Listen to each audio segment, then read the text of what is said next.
Hello student, कैसे हैं आप लोग? गुड। चलो, तो आज शुरू करते हैं next topic, another important interesting topic, residential status. तो पहले समझते हैं इसको कि ये चैप्टर अपने सिलेबस में क्यों आया। एक व्यक्ति का रेसिडेंशियल स्टेटस निकालना जरूरी क्यों है ना? तो मुझे बताओ, क्या ऐसा भी हो सकता है कि कोई पर्सन इंडिया का रेसिडेंट नहीं है? अच्छा, मैं पहले आपको बता दूं कि there is huge difference between citizenship and residential status. Okay, तो ऐसा नहीं है कि एक आदमी इंडिया का सिटीजन है तो वो रेसिडेंट होना भी जरूरी है, या फिर वो रेसिडेंट है तो वो इंडिया का सिटीजन है। ऐसे दोनों चीज नहीं, दोनों इंडिपेंडेंट है। ओके, तो किसकी इनकम इंडिया में टैक्सेबल होगी? क्या सिर्फ रेसिडेंट पर्सन की इनकम इंडिया में टैक्सेबल होगी, या दूसरा कोई भी पर्सन होगा उसकी भी इनकम इंडिया? जैसे डोनाल्ड ट्रंप, वो उधर यूएस में पैसा कमाएगा तो क्या उसको इंडियन गवर्नमेंट टैक्स कर पाएंगे क्या? या फिर आशीष इंडिया में पैसा कमा रहा है, मैं आपको लेक्चर बेच के पैसा कमाऊंगा, तो क्या वो इनकम यूएस में टैक्स करेंगे क्या? सो ये सवाल उठा। तो इंडिया ने क्या किया कि जो बंदे का रेसिडेंशियल स्टेटस इंडिया का है, जो इंडिया का पर्सन है, उसके ऊपर टैक्स लगाया जाएगा, ऐसे इंडियन गवर्नमेंट ने बोला। अब वो तो ठीक है, लेकिन उसका रेसिडेंशियल स्टेटस तो पहचानना पड़ेगा। वो पर्सन का रेसिडेंशियल स्टेटस जाने बिना हम उसको कैसे रेसिडेंट बोलेंगे, राइट? तो रेसिडेंशियल स्टेटस निकालने के लिए तीन चीजें बहुत इंपॉर्टेंट है, राइट? तो सबसे पहली चीज है कि नेचर ऑफ इनकम क्या होना चाहिए उसका, नेचर ऑफ इनकम। दूसरी चीज है कि वो बंदा पैसे कहां कमा रहा है, the place where that income is accrue, वक्त और जगह, है ना? दो चीजें बड़ी इंपॉर्टेंट होती है, मैंने पहले भी आपको बताया था। तो ये जगह कौन सी है जहां पे वो इंसान, वो पर्सन, वो आदमी पैसा कमा रहा है, the place where it accrue और रिसीव्ड। अक्रू होना मतलब क्या? मिलना। रिसीव्ड एक्चुअल मिलना, और अक्रूज मतलब राइट टू रिसीव। तो राइट टू रिसीव कहां हो रहा है उसका? नेचर ऑफ इनकम क्या है? और तीसरा है उसका स्टेटस क्या। अगर ये तीन, रेसिडेंशियल स्टेटस क्या, अगर ये तीन चीजें पता चल जाए तो हम उसकी टैक्सेबिलिटी फिक्स कर सकते हैं, राइट? तो टैक्सेबिलिटी फिक्स करने के लिए, एक पर्सन की टैक्सेबिलिटी मुझे फिक्स करना है, टैक्सेबिलिटी, तो मुझे तीन चीजें देखना जरूरी है। नंबर वन, वो इनकम का नेचर क्या है,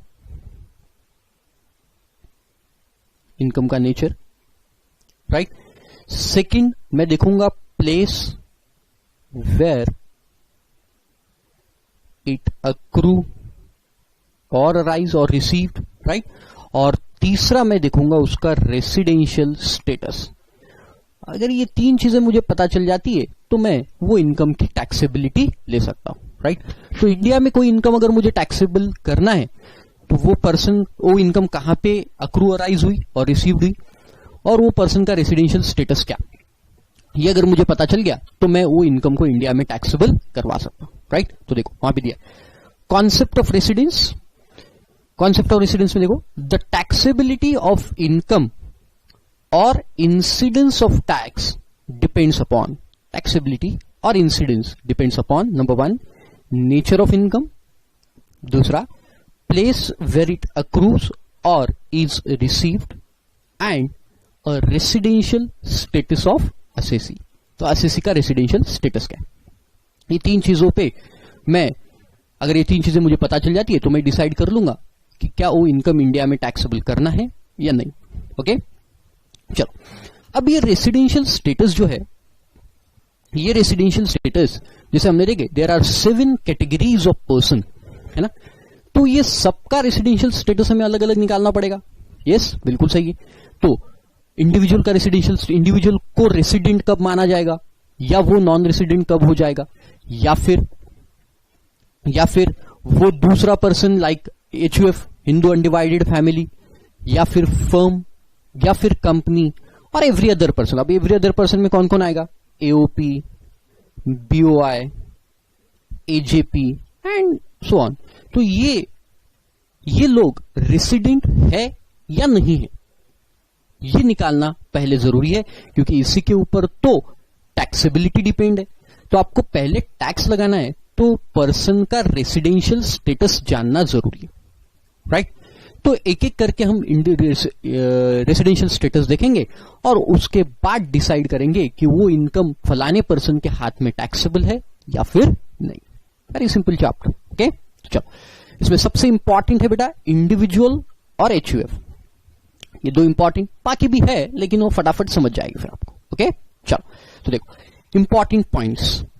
residential status is always determined for previous year and not for an assessment year.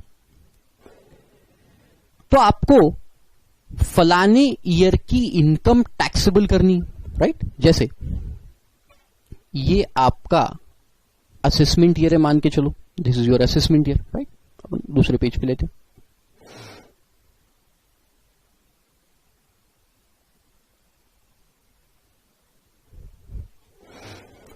ये आपका असेसमेंट ईयर 2018-19। आपको अगर 2018-19 असेसमेंट ईयर का रेसिडेंशियल स्टेटस जानना है, मतलब ही कौन से प्रीवियस ईयर का जानना है, बताओ प्रीवियस ईयर कौन सा होगा, 2017-18। तो आपको इस ईयर का रेसिडेंशियल स्टेटस जानना पड़ेगा, करंट प्रीवियस ईयर। तो ये साल में, क्योंकि आप प्रीवियस ईयर में ही इनकम अर्न करते हो, income earn should be in previous year. तो जिस साल आप इनकम कमाओगे उस साल का आपको रेसिडेंशियल स्टेटस देखना है। जिस साल आप इनकम कमाओगे उस साल का आपको रेसिडेंशियल स्टेटस देखना है, राइट। तो रेसिडेंशियल स्टेटस हमेशा करंट प्रीवियस ईयर का देखा जाएगा, सीपीवाई, करंट प्रीवियस ईयर, क्योंकि उसी साल आप क्या कमा रहे हो बेटा, इनकम कमा रहे हो। Very simple, okay. चलो, तो देखो वहां पे वही दिया है कि residential status is always determined for previous year, ये बात ध्यान में रखेंगे आप, and not for an assessment year. तो असेसमेंट ईयर क्या आप नहीं देखेंगे। रेसिडेंशियल स्टेटस में vary from one previous year to another previous year. Yes, हो सकता है कि जैसा मैंने बताया आपको 17-18 ये आपका करंट प्रीवियस ईयर होगा, तो इस साल तो आप रेसिडेंट हो गए, हो सकता है अगले साल आप यूएस में ज्यादा दिन रह गए, तो फिर क्या आप कितने दिन रहेंगे, ओपन क्राइटेरिया भी देखेंगे। तो क्या उस साल आप रेसिडेंट बना बोले जाएंगे, नहीं, हो सकता है कि might not be, you are non resident in current previous year. जब आपका 18-19 करंट प्रीवियस ईयर होगा, हो सकता है कहीं और आप ज्यादा दिन रह गए इंडिया के अलावा, तो आप नॉन रेसिडेंट हो जाएंगे, ऐसा भी हो सकता है। तो इट्स नॉट नेसेसरी कि एक साल में आप रेसिडेंट हो गए तो हर साल में आप रेसिडेंट रहोगे। तो इट कैन बी पॉसिबल कि आप ये साल में रेसिडेंट हो, अगले साल में नहीं हो, फिर से अगले साल में रेसिडेंट हो, फिर से अगले साल में नहीं हो, एंड सो ऑन। तो हर साल आपको अलग अलग साल का अलग अलग रेसिडेंशियल स्टेटस निकालना पड़ेगा और डिसाइड करना पड़ेगा वेदर यू आर रेसिडेंट और अ नॉन रेसिडेंट, ओके। चलो, गुड। देखो, तो रेसिडेंशियल स्टेटस में vary from one previous year to another previous year, okay. चलो, गुड। फिर एक चार्ट दिया है, वो चार्ट अपन थोड़ी देर बाद देखेंगे, ओके। आपकी कॉन्सेप्ट क्लियर होने के बाद वो चार्ट को हम लोग देखेंगे, राइट। चलो, देखो सेकंड पॉइंट, सेक्शन 6(1) को देखते क्या बोलता है। अब पहले जैसे मैंने बताया आपको, इंडिविजुअल, फर्म, एचयूएफ, कंपनी, इन सब का हम लोगों को रेसिडेंशियल स्टेटस देखना है। तो हम एक एक करके शुरुआत करते हैं। सबसे पहले हम रेसिडेंशियल स्टेटस देखते हैं इंडिविजुअल का। तो इंडिविजुअल को रेसिडेंट कब माना जाएगा, राइट। तो आप लिख लो फट से, इंडिविजुअल को रेसिडेंट कब माना जाएगा। इंडिविजुअल को रेसिडेंट कब माना जाएगा, ओके। तो देखो कब माना जाएगा, तो मैं आपको पहले समझा दूं, है ना। गवर्नमेंट ने बेसिक कंडीशंस दी है, दो बेसिक कंडीशन। अगर आप मतलब इंडिविजुअल, जैसे मैं, आप, हम सब लोग कौन है बेटा, इंडिविजुअल, ओके। तो हम लोगों को इंडिया का रेसिडेंट कब माना जाएगा। देखो हम सिटीजन तो है, जैसे मैं इंडिया का सिटीजन हूं, आप भी इंडिया के सिटीजन है, तो हम लोगों को सिटीजन तो है, लेकिन हम रेसिडेंट, जैसा मैंने बोला था कि रेसिडेंशियल स्टेटस आपको अलग से देखना है। तो हम लोगों को रेसिडेंट कब माना जाएगा? तो गवर्नमेंट ने बोला देखो हम आपको 2 बेसिक कंडीशन देते, वो 2 बेसिक कंडीशन में से आप एक भी बेसिक कंडीशन को सेटिस्फाई कर लेते हो तो आप रेसिडेंट बन जाओ। तो दोनों कर लेते हो तो ऑब्वियस सी बात है रेसिडेंट है ही। लेकिन आप एक भी बेसिक कंडीशन सेटिस्फाई कर लो, सिंगल, एक, लोनली, तन्हा, अकेला, वन, है ना, एक भी बेसिक कंडीशन सेटिस्फाई कर लोगे तो भी आप हमारे लिए रेसिडेंट कहलाओगे। और अगर आप रेसिडेंट हो तो फिर आपने कहीं और भी कमाई गई इनकम इंडिया में टैक्सेबल हो जाएगी। सर मतलब देखो मैं आपको पढ़ाता हूं, ये इंडिया में कर रहा हूं तो ये इनकम मेरी यहां पे टैक्सेबल है ही, बराबर। अब इसके अलावा मैं मान के चलो यूएस में भी कोई इनकम कमाता हूं तो यूएस में कमाई गई इनकम भी मेरी इंडिया में टैक्सेबल हो जाए अगर मैं रेसिडेंट हूं तो। आप समझ रहे हो? तो रेसिडेंट पर्सन जो है उसकी इंडिया की इनकम तो टैक्सेबल है ही, बट उसने कहीं और भी इनकम कमाई है तो वो इनकम भी इंडिया में टैक्सेबल कर दी जाएगी। ओके, तो देखो ये 2 बेसिक कंडीशन जो है, जो मैं अभी बताऊंगा आपको, उनमें से कोई भी एक सेटिस्फाई करना है तो आप रेसिडेंट बन जाओगे। ओके, तो चलो देखो, an individual is said to be resident in India in previous year, देखो हर बार प्रीवियस ईयर लिखा हुआ है ना, इफ ही सेटिस्फाइज वन और बोथ, एक या दोनों, of the basic condition given under section 6(1). तो सेक्शन 6(1) में 2 बेसिक कंडीशन दी गई, वो दोनों में से कोई भी एक बेसिक कंडीशन आप सेटिस्फाई कर दीजिए सर, आप रेसिडेंट बन जाओगे। ओके, तो सिंपल। तो पहली बेसिक कंडीशन देखो कौन सी, basic condition number 1, he must be in India, previous year के लिए देखना है, he must be in India for a period of 182 days or more during the previous year।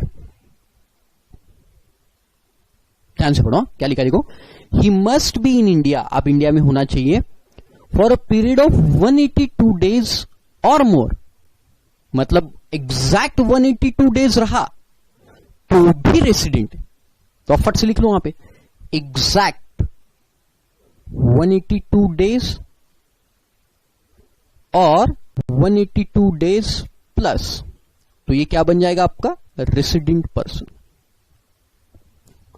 तो देखो कैसे, जैसे ये आपका करंट प्रीवियस ईयर, जैसा हमने देखा था 17-18 CPY, this is your current previous year. Okay, तो ये प्रीवियस ईयर में ये अप्रैल से मार्च, राइट, ये ईयर में आप 182 डेज और मोर अगर आप इंडिया में हो तो आप बन जाओगे इस साल के लिए रेसिडेंट, इस साल के लिए आप रेसिडेंट बन जाओगे। तो जो भी इनकम आप इस साल कमाओगे वो इनकम पे आपको इंडिया में टैक्स भरना पड़ेगा। Getting the point? Yes, simple. देखो, he must be in India for a period of 182 days or more during previous year। okay, second, या फिर दूसरी कंडीशन देखो क्या, he must be in India for a period of 60 days or more during previous year। तो देखो आप पिछले साल में 60 दिन, लेकिन अभी क्या बोलता है देखो, एंड इसी के साथ दूसरी कंडीशन भी जोड़ दी है, and 365 days or more during the 4 years preceding the previous year। क्या मतलब हुआ इसका? देखो मैं समझाता हूं आपको। एक पर्सन को दूसरे बेसिक कंडीशन के हिसाब से कैसे रेसिडेंट बोला जाएगा, तो ये जो प्रीवियस ईयर है, देखो this is your current previous year CPY, this is your current previous year. कौन सा देखा था हमने? 17-18। तो ये 17-18 में तो आप केवल 60 दिन इंडिया में हो, 60 डेज, राइट, और मोर, 60 डेज और मोर। लेकिन अगर आप इसके पहले के 4 सालों में, देखो ये प्रीवियस ईयर के पिछले 4 सालों में, ये प्रीवियस ईयर पकड़ के नहीं, इसके पिछले 4 सालों में, दैट इज 1, 2, 3 and 4. ओके, मतलब 17-18 हो गए, 16-17, 15-16, 14-15, 13-14. अगर ये 4 साल मिला के आप इंडिया में 365 डेज और मोर हो, दोनों कंडीशन ये प्लस ही, कौन कौन सी दोनों, अगर आप करंट प्रीवियस ईयर में 60 दिन या उससे ज्यादा या पिछले 4 साल मिला के 365 डेज और मोर हो, तो भी हम आपको रेसिडेंट बोल देंगे. राइट, तो दो कंडीशन में से एक कोई भी सेटिस्फाई करना. ओके, तो पहली समझ गए आपको. पहले में तो करंट प्रीवियस ईयर में ही आप 182 डेज और मोर इंडिया में रहो, या फिर करंट प्रीवियस ईयर में आप 60 दिन हो, ठीक है चलेगा, लेकिन उससे पिछले 4 सालों में आप इंडिया में 365 दिन या उससे ज्यादा हो गए, तो भी हम आपको रेसिडेंट बोल देंगे. तो हो सकता है करंट प्रीवियस ईयर में आपको उधर इंडिया के बाहर ज्यादा दिन रहने का काम पड़ गया, तो आप इंडिया के बाहर ज्यादा दिन हो, लेकिन अगर आप पिछले 4 सालों में अगर इंडिया में हो, तो भी हम आपको रेसिडेंट बोल देंगे. फिर कितने दिन से ज्यादा, 365 डेज और मोर. Very simple. ओके, तो चलो रिकॉल करते हैं अपन. कौन सी दो बेसिक कंडीशन है. पहली, आप 182 डेज और मोर प्रीवियस ईयर में इंडिया में हो, तो हम आपको रेसिडेंट ऑफ इंडिया मान लेंगे. अगर हाँ 181 डे तक के इंडिया में रहो आप, जैसा कोई दूसरे कंट्री का बंदा आ गया, वो यहां पे 181 डे तक है, 181 डे तक है, तो हम उसे रेसिडेंट ऑफ इंडिया नहीं मानेंगे. आओ रहो जाओ, है ना, हमारे यहां आओ रहो जाओ, कोई प्रॉब्लम नहीं हमको. लेकिन अगर तो 182 डेज रहता है, तो फिर हम आपको रेसिडेंट बोल देंगे. या फिर आप पिछले साल में 60 दिन हो और उससे पिछले 4 सालों में अगर आप 365 डेज से ज्यादा रहे, तो भी हम आपको रेसिडेंट मान लें. ओके, चल तो देखो कुछ क्वेश्चंस करते तो आपको और आइडिया क्लियर हो जाएगी. अच्छा, ये कंडीशन कहां से, अच्छा ये तो मुझे नहीं पता, गवर्नमेंट बनाते रहते हैं ना, तो उन्होंने बनाया ये 182 डेज. कुछ तो क्राइटेरिया रखना पड़ेगा रेसिडेंट बोलने के लिए. ओके, तो चलो देखो कुछ क्वेश्चंस करते हो, देखो समझ में आ जाएंगे आपके. देखो, determine in the following cases whether the assessee is resident or non-resident in previous year. तो previous year में assessee resident है या non-resident. देखो, Miss Sania comes to India in an Asian tennis tournament on 4th of April. तो 4 अप्रैल को सानिया यहां पे आई. She stays in India to 15th of September. तो वो इंडिया में कितने दिन, कब तक रही बेटा, 15 सितंबर तक. She again comes back to India on 14th of January and stays in India till 31st of March. तो बताओ क्या उसे अपन रेसिडेंट कहेंगे या नहीं कहेंगे. ओके, तो देखो अब ये बड़ा मजेदार केस है, मैं समझाता हूं कैसे. देखो, अब एक पर्सन को रेसिडेंट बोलना है तो 182 डेज की कंडीशन सेटिस्फाई करना है, ऐसा देखा हमने. बट सर हमें एक भी बता दो, क्या 182 डेज रहना मतलब एक साथ पूरे 182 डेज रहना जरूरी है क्या, है ना, मतलब continuous stay of 182 days require, या फिर आना जाना जाना आना, मतलब मैं इंडिया में आया, इंडिया में कुछ दिन रहा, फिर से चले गया, फिर से कुछ दिन इंडिया में आया साल भर में, फिर से चले गया, फिर से कुछ दिन आया, फिर से चले गया. तो क्या मेरा 182 डेज का कंटिन्यूअस पीरियड होना जरूरी है, या पार्ट में भी आप 182 डेज को काउंट करेंगे. The answer is it is not necessary that your stay should be continuous. आपका स्टे कंटिन्यूअस होना जरूरी नहीं है. अगर आप पार्ट में भी रह रहे हो और पूरे साल भर में अगर आप इंडिया में 182 डेज से ज्यादा रहे, या फिर 60 डेज प्रीवियस ईयर और उसे पहले 365 दिन से ज्यादा या 365 दिन, तो भी हम आपको रेसिडेंट बोल देंगे. So the stay should not be continuous, है ना, तो स्टे कंटिन्यूअस होना जरूरी नहीं है. ये पहला पॉइंट. दूसरा इंपॉर्टेंट पॉइंट क्वेश्चन सॉल्व करने से पहले ये बात बड़े ध्यान से सुनना. आप जिस दिन इंडिया में आए हो या जिस दिन इंडिया से जाओगे, इंडिया में आओगे या जिस दिन इंडिया से जाओगे, वो दोनों दिन इंडिया में काउंट किया जाएगा। सो इंडिया में आने वाला दिन, जिस दिन आप इंडिया में आए वो दिन, और जिस दिन आप इंडिया से निकले वो दिन, ये दोनों दिन इंडिया का स्टे माना जाएगा। ये सबसे इंपॉर्टेंट बात। आप समझ रहे हो मैं क्या बोल रहा हूं? इंडिया में जिस दिन आएंगे और जिस दिन इंडिया से निकलेंगे, ये दोनों दिन इंडिया में स्टे है आपका, ऐसा माना जाए। ओके, चलो, तो विद दिस नॉलेज हम लोग इस क्वेश्चन को सॉल्व करने की कोशिश करते हैं। देखो, सानिया कब आई? सानिया आई 4 अप्रैल को। यह है आपका प्रीवियस ईयर। ये प्रीवियस ईयर में सानिया 4 अप्रैल को इंडिया में आई। This is 4 April, right? 4 अप्रैल को इंडिया में, मतलब 1st, 2nd और 3rd 3 दिन वो इंडिया में नहीं थी। बराबर बोल रहा हूं मैं, 1st, 2nd और 3rd 3 दिन इंडिया में वो नहीं थी।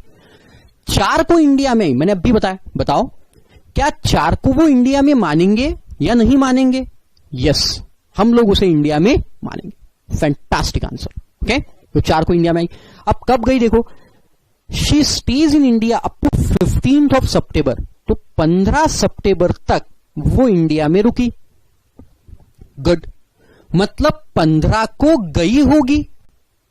अब 15 को जाने वाला दिन इंडिया में मानेंगे या नहीं मानेंगे? फिर सही पहचाने, बिल्कुल इंडिया में ही मानेंगे। आने वाला और जाने वाला दिन हम इंडिया में कंसिडर करेंगे। ओके, चलो फिर आगे। फिर से शी केम बैक ऑन 14 जन। 14 फरवरी को आई, पतंग उड़ाने आई। संक्रांत का दिन होता है। ओके, हाँ, 14 जन को आई और 31 मार्च तक रुकी। तो चलो, अब बस दिन कैलकुलेट करना है आपको। मैंने ऑलरेडी आपको बताया कि आने वाला और जाने वाला दिन आप इंडिया में कंसिडर करो। चलो देखो, तो सबसे पहले देखो, अब दिन कैसे कैलकुलेट करना, लोग चालू करते देखो। हाँ चलो, 4 अप्रैल, 4, 5, 6, सर 4, 5, 6, फिर से 4, 5,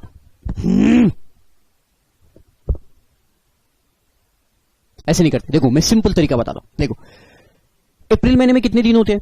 30 सर। तो 30 दिन में से वो इंडिया में कितने दिन नहीं थी वो माइनस कर डालो। देखो, अप्रैल मंथ, अप्रैल 30 दिन, 30 में से वो कितने दिन इंडिया में नहीं थी? 3 दिन। तो मिल जाएगा आपको इंडिया में कितने दिन थी, है ना? सिंपल। चल, अप्रैल हो गया। मई में पूरा 1 से 31 दिन थी, 31। जून में भी पूरे दिन थी।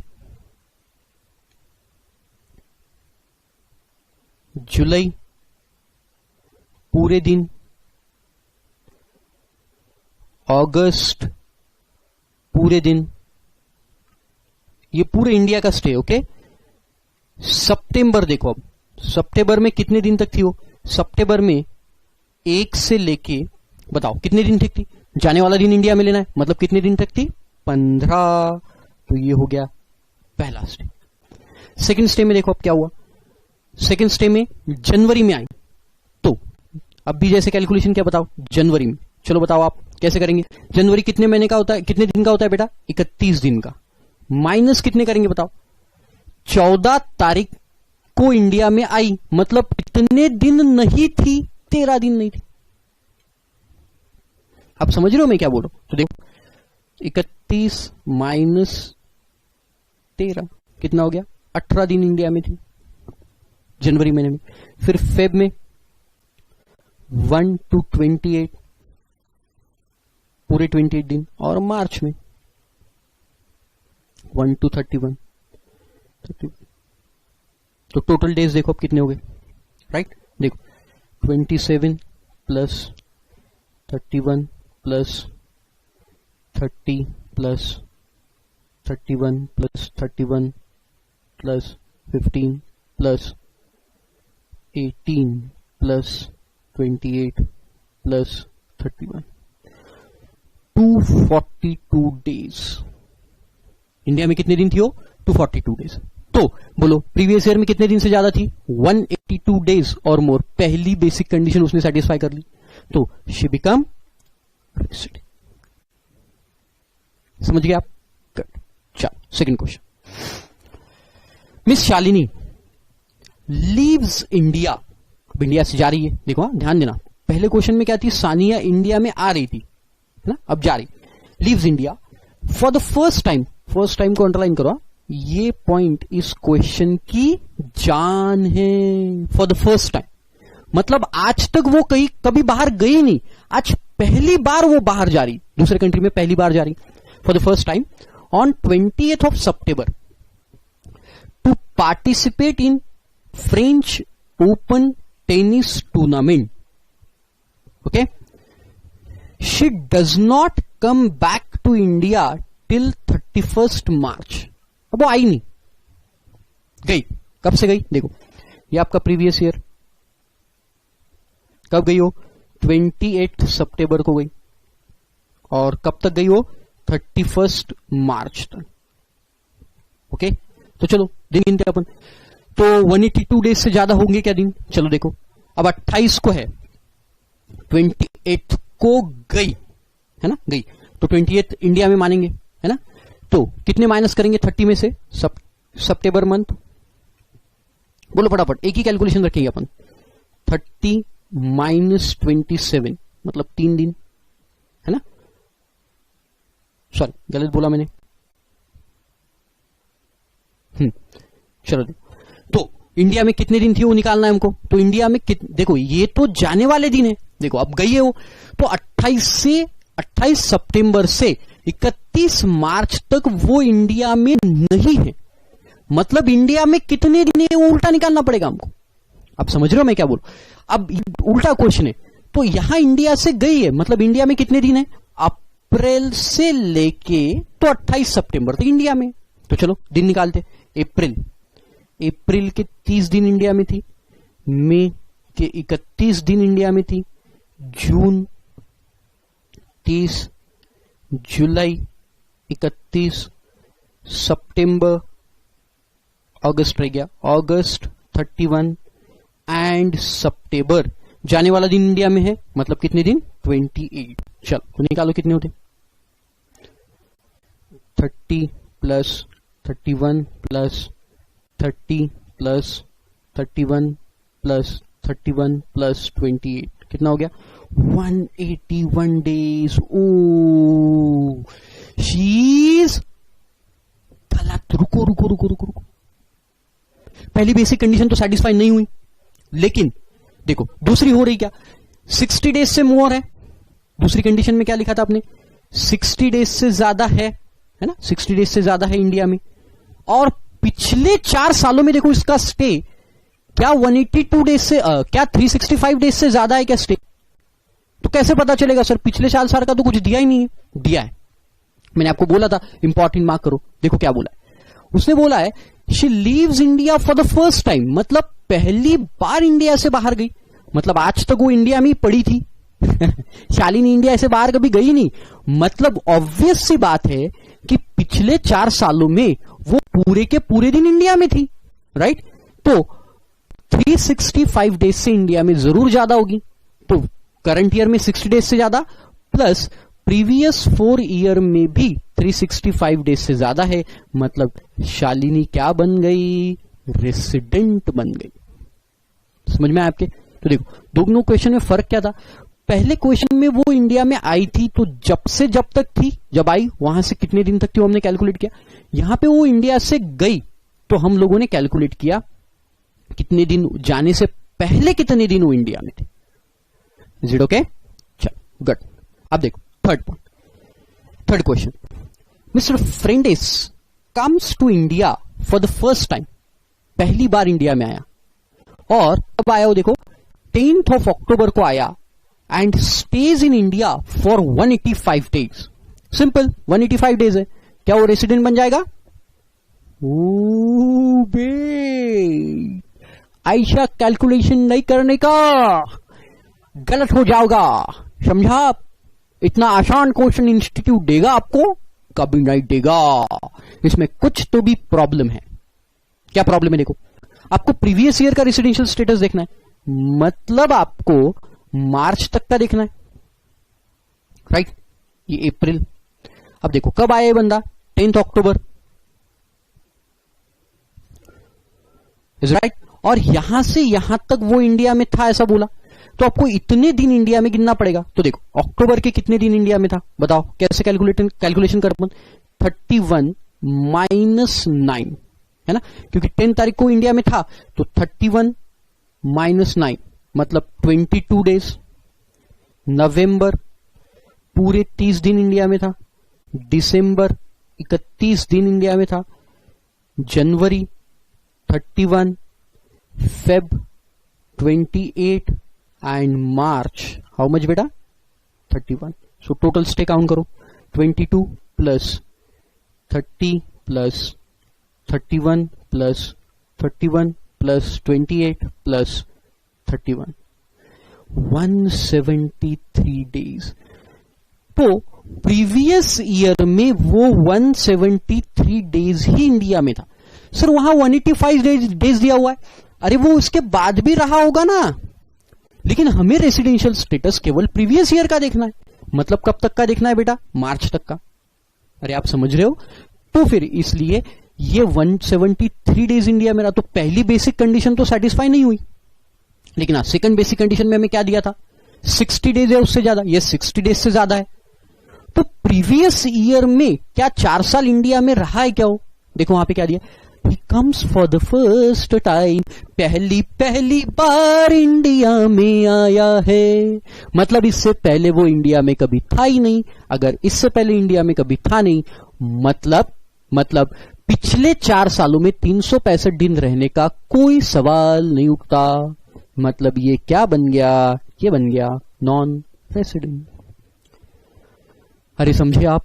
Yes, cut, very good. तो इस तरीके से आपको रेसिडेंशियल स्टेटस निकालना है। ओके, ये हो गया पहला पॉइंट। अब देखो सेकंड पॉइंट। सेकंड पॉइंट में क्या दिया देखो, 60 days is to be replaced by 182 days. अब ये क्या है देखो, 60 days is to be replaced by 182 days. अब कुछ केसेस, 2 केसेस ऐसे हैं जहां सेकंड कंडीशन जो है वो एप्लीकेबल नहीं है। Second condition is not applicable, मतलब आपको केवल पहली कंडीशन सेटिस्फाई करना है, फर्स्ट कंडीशन, राइट। क्योंकि देखो उन्होंने क्या बोला कि आप पहले बेसिक कंडीशन में बोला 182 डेज और मोर बोला है, बराबर, और दूसरे कंडीशन में बोला 60 डेज प्लस पिछले 4 सालों में 365 दिन, right.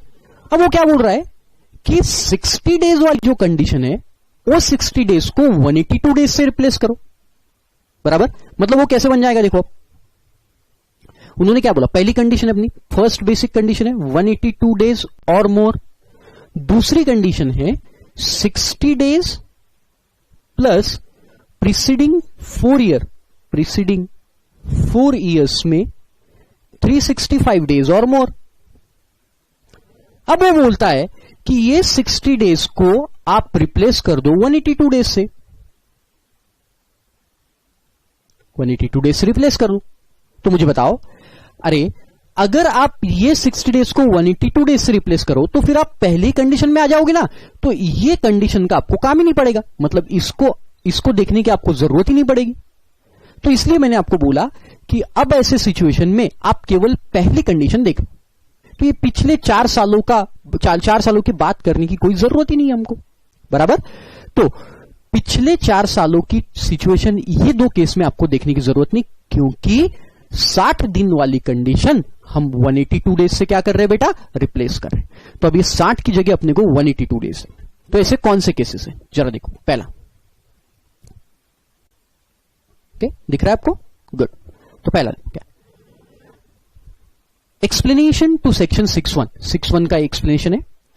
In the following cases 60 days criteria in the second basic condition, जो सेकंड बेसिक कंडीशन में था 60 डेज का criteria, shawl be replaced with 182 days. That is only the first basic condition will be applicable. इसी का मतलब क्या हो गया कि आपको अब कौन सी एप्लीकेबल है, first basic condition, second basic condition आपको एप्लीकेबल होगी ही नहीं। ओके, तो देखो कौन से केस में, ध्यान से पढ़ना, बहुत इंपॉर्टेंट है। एन इंडियन सिटीजन, सबसे पहले आप इसको हाईलाइट कर दोगे, इंडियन सिटीजन, है ना। N Indian citizen who leave leaves India, जो इंडिया छोड़ रहा है, जा रहा है, इंडिया से जा रहा है, इंडिया से जा रहा है, राइट। तो देखो, इंडियन सिटीजन है, पहली बात तो इंडियन सिटीजन है, और जो इंडिया से जा रहा है ड्यूरिंग प्रीवियस ईयर। अब क्यों जा रहा है भाई इंडिया, इंडिया से क्यों जा रहा है? तो इंडिया से जा रहा है, लेकिन क्यों जा रहा है? इंडियन सिटीजन है, जैसे मैं आशीष, I am Indian citizen.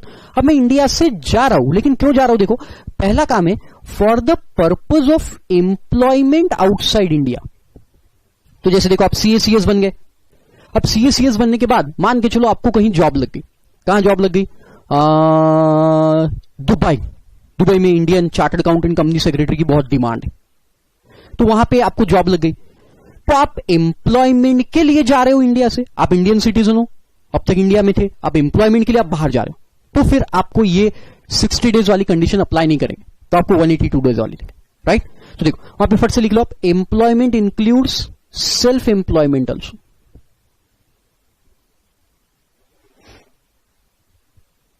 Self employment मतलब क्या?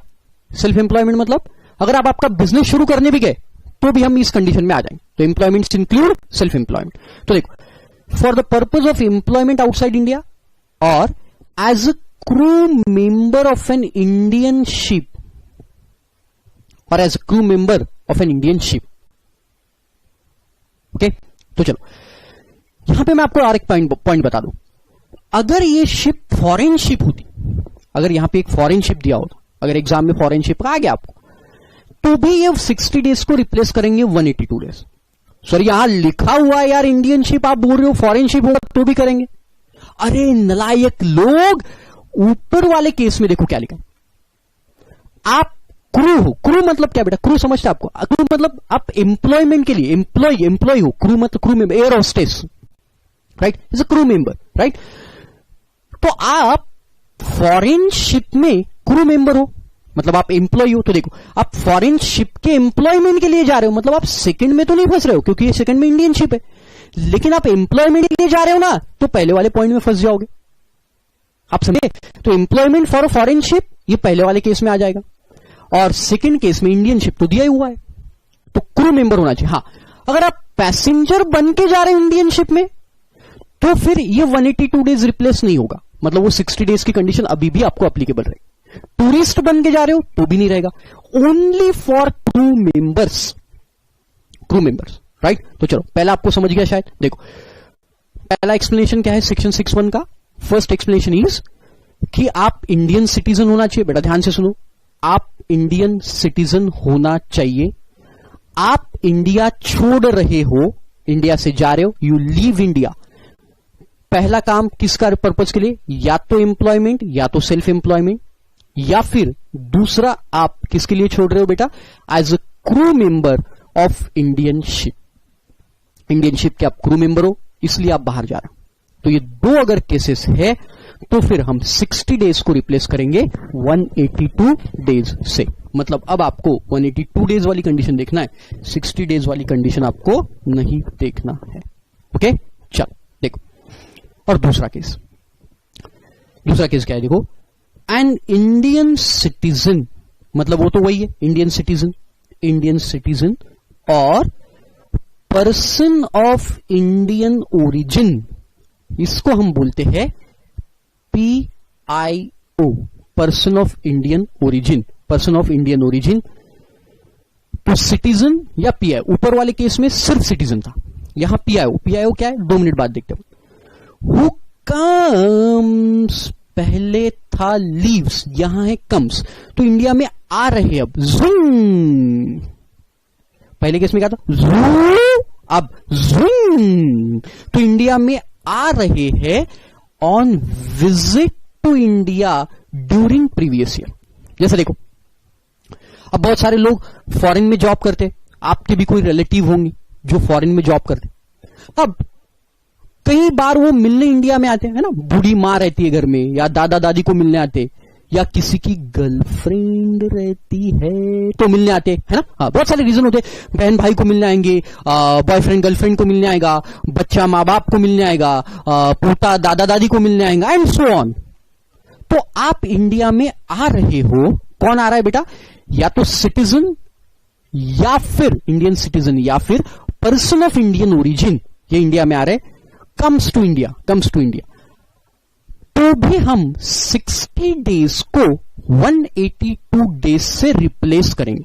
मतलब हम सेकंड बेसिक कंडीशन नहीं लगाएंगे, हम सिर्फ फर्स्ट बेसिक कंडीशन लगाएंगे। ओके, तो देखो अब पहले समझते what is person of Indian origin, है ना? तो देखो an individual is deemed to be Indian origin, इसको इंडियन ओरिजिन कब माना जाएगा? If he or either of his parents or any of his grandparents was born in undivided India। तो या तो वो खुद या उसके पेरेंट या उसके ग्रैंड पेरेंट, है ना? मतलब मैं या मेरे पेरेंट्स, कितने पेरेंट्स होते? 2, और ग्रैंड पेरेंट्स कितने होते? ग्रैंड पेरेंट्स नलायक 2 नहीं 4, दादा दादी नाना नानी 4 के बिना काम कैसे जमेगा? राइट, तो देखो तो ईदर ऑफ मतलब वो खुद या फिर उसके पेरेंट या उसके ग्रैंड पेरेंट्स, ध्यान से सुनना, कहां बॉर्न होना चाहिए बेटा? अनडिवाइडेड इंडिया, 1947 के पहले का इंडिया अनडिवाइडेड। तो देखो कैसे, मैं समझाता हूं, मेरा ड्राइंग बहुत खराब है, पहले बता दे रहा हूं, हंसना मत। Okay, this is slim and trim India. Okay, हंसना मत, हंसो मत, मैंने पहले ही बोला मेरा ड्राइंग बहुत खराब है, हंसो मत आप, हंसना मत। चलो देखो क्या बोलना चाह रहा। ओके, देखो तो पाकिस्तान अनडिवाइडेड इंडिया, मतलब यहां का पोर्शन पाकिस्तान है ना, यहां पाकिस्तान, और Bangladesh, this is undivided India. तो डिवाइड होने से पहले पाकिस्तान, इंडिया और बांग्लादेश, ये तीनों में भी देखो, ये तीनों के अलावा कोई नहीं, मतलब नेपाल, म्यांमार, भूटान, ये सब नहीं लेना एग्जाम में, कुछ भी है आपको सिर्फ ये 3 देंगे। अनडिवाइडेड इंडिया में ये तीन कंट्रीज के अलावा कोई भी कंट्री आपको नहीं देखना है।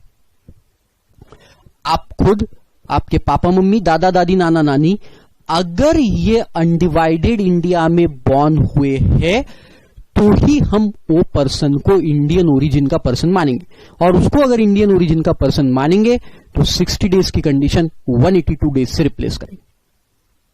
समझ में आया आपके? तो चलो 2 कंडीशन में एक बार रिपीट करता हूं आपके लिए। पहला क्या है, देखो 60 डेज कब रिप्लेस करना है आपको? 182 डेज से, अगर वो इंडिया से जा रहा है और वो इंडियन सिटीजन है, for the purpose of employment, employment includes self employment, fantastic. और दूसरा एज अ क्रू मेंबर, मतलब मैंने बताया आपको लाइक एयर होस्टेस और एम्प्लॉय है अपन किसके? इंडियन शिप के, वहां पे काम करते हैं उसके ऊपर, क्रू मेंबर। और दूसरी कंडीशन देखा, वो इंडियन सिटीजन, यहां पे पर्सन ऑफ इंडियन ओरिजिन भी चलेगा। ध्यान रखना बेटा, एग्जाम में क्वेश्चन में गलती करोगे आप, पर्सन ऑफ इंडियन ओरिजिन सिर्फ तब आएगा जब he comes to India, he lives India के केस में सिर्फ इंडियन सिटीजन। ओके, और वो इंडिया में आ रहा है, कम्स टू इंडिया, तो पीआईओ भी देखेंगे, और पीआईओ के साथ साथ क्या देखेंगे अपन? इंडियन सिटीजन भी चलेगा, दोनों में से कोई भी एक। और लिखा है वहां पे, देखना और लिखा है। ओके, दोनों में से कोई भी एक चलेगा, अनडिवाइडेड इंडिया में बॉर्न होना चाहिए। ओके, चल, the period of stay in India is not compulsory, required to be active और कंटिन्यूस होना जरूरी नहीं। ये छोटे छोटे इंपॉर्टेंट पॉइंट से ऑलरेडी बता चुका हूं मैं आपको, तो अगर आप टुकड़ों में भी रहे तो भी चलेगा। It is not necessary for an individual to stay at his usual place of residence और बिजनेस और एम्प्लॉयमेंट। आप कहीं भी रह सकते, ऐसा जरूरी नहीं कि आपका बिजनेस मुंबई में है तो मुंबई में रहना चाहिए, नागपुर में है तो नागपुर में, आप कहीं पे भी रहो। Okay, while continuing the number of days of stay in India, the day of arrival as well as departure are included for stay in India. ये बता दिया आपको, तो डिपार्चर और अराइवल का डे आपको इंडिया में ही कंसिडर करना है। Okay, where the individual is in India for a part of a day, then the total number of hours which he stayed in India shall be calculated and 24 hours shall be considered equivalent to 1 day. तो अगर घंटे में हिसाब करने की बात आई, कितने घंटे वो इंडिया में था, तो फिर 24 घंटे का एक दिन माना जाएगा. ऐसे अपन कैलकुलेट करेंगे. क्वेश्चन देखेंगे तो आपको समझ में आ जाएगा. Okay. And the residence has no relationship with citizenship, place of birth और domicile. Hence the person can be resident even if he is not a resident or even if he is not a citizen of India. हो सकता है वो Indian citizen नहीं है but वो resident है, ऐसा भी हो सकता है. ये ऑलरेडी मैंने आपको बता दिया. ओके. चलो तो कुछ क्वेश्चंस कर दें तो आपके समझ में आ जाएगा. ओके. देखो क्या बोलता है. Decide whether 60 is to be replaced by 182. क्या 60 को 182 से रिप्लेस करेंगे? देखते हैं. Maruti a citizen of India leaves India for job in Australia. तो इंडियन सिटीजन है, लीव्स इंडिया, सिटीजन चाहिए, लीव्स है, और जॉब इन ऑस्ट्रेलिया मतलब employment. Yes, should be replaced. Okay. Second, Neha citizen of India leaves, again leaves to start for UK to start her own business. मैंने बताया था employment includes self employment. ये self employment का case है. यहां भी yes, समझ रहे. Okay. Neeraj Trivedi an Indian citizen leaves India again in an Indian ship. Ship है वो, करेक्ट कर लो आप. Ship as a passenger. Passenger करके जा रहा है. बताओ क्या रिप्लेस करेंगे? क्या रिप्लेस करेंगे? नहीं, यहां रिप्लेस नहीं होगा. नो. वाई? बिकॉज हम क्रू मेंबर के लिए करते हैं, पैसेंजर्स के लिए नहीं. यहां पैसेंजर करके जा रहे हैं. ओके. फिर देखो, विद्या Indian citizen leaves India. Again leave वाला है. Leave leave leaves leaves. Okay. तो आपको सब में सिटीजन देखना है. As a crew member of a sea queen a foreign ship. तो देखो यहां फॉरेन शिप है, हमने देखा था क्रू मेंबर किसका चाहिए? इंडियन शिप का. तो वो सेकेंड पार्ट में तो नहीं आया, मतलब ये पार्ट में तो नहीं आया, बी में नहीं आया. लेकिन देखो अब वो फॉरेन शिप सी क्वीन में जा रही है, तो for the purpose of employment ही तो जा रही होगी. तो ये वाले एक कंडीशन में फंस गई. आप समझ रहे हो. तो यहां पे भी हम लोग उसको रिप्लेस करेंगे. Salman a Indian citizen leaves India as a crew member of INS Viraat. ये लीव्स इंडिया, इंडियन शिप, ये तो कोई बताने की जरूरत ही नहीं. ओके. फिर next, mister Ram Yadav a citizen of UK. UK का सिटीजन है. देखो, हाँ, born in India in 1975 born, comes on visit to India. मतलब ये PIO या सिटीजन वाला केस है. तो ये बॉर्न यूके में हुआ है, नहीं बॉर्न इंडिया में, सॉरी बॉर्न इंडिया में है, और citizen of UK comes on visit to India. All his grandparents, parents and grandparents were born in UK. तो बताओ आप रिप्लेस करेंगे क्या? नहीं, क्योंकि ये देखो ये भी खुद बाद में हुआ और इसके पेरेंट्स और ग्रैंड पेरेंट्स भी अनडिवाइडेड इंडिया में बॉर्न नहीं हुए. कहां पे बॉर्न हुए? यूके में. तो यहां पे भी रिप्लेसमेंट नहीं आएगा. ओके. दूसरे, M.F. Hussain a citizen of Qatar was born in India in 1940. ये PIO है. Comes to visit to India, यहां रिप्लेस करेंगे. यस. तो यहां कम्स है और इंडियन विजिट के लिए, तो यहां भी हम लोग क्या करेंगे बेटा? उसको रिप्लेस करेंगे. ओके. तो दो चीजें हम लोगों ने देखी, बहुत ही इंपॉर्टेंट. 60 डेज को कब रिप्लेस करना है? अगर वो जा रहा है तो इंडियन सिटीजन होना चाहिए, और एम्प्लॉयमेंट के लिए, और crew member of Indian ship. और दूसरा हम लोगों ने देखा, बोलो फटाफट, he comes to India, either he might be a PIO और दूसरा केस क्या देखा बताओ? Indian citizen. तो अगर ये कंडीशन सेटिस्फाई हुई तो हम 60 डेज को रिप्लेस करेंगे 182 डेज से. ओके. चलो यहां हम लेते एक ब्रेक और फिर हम आगे बढ़ेंगे क्वेश्चंस के साथ. Thank you.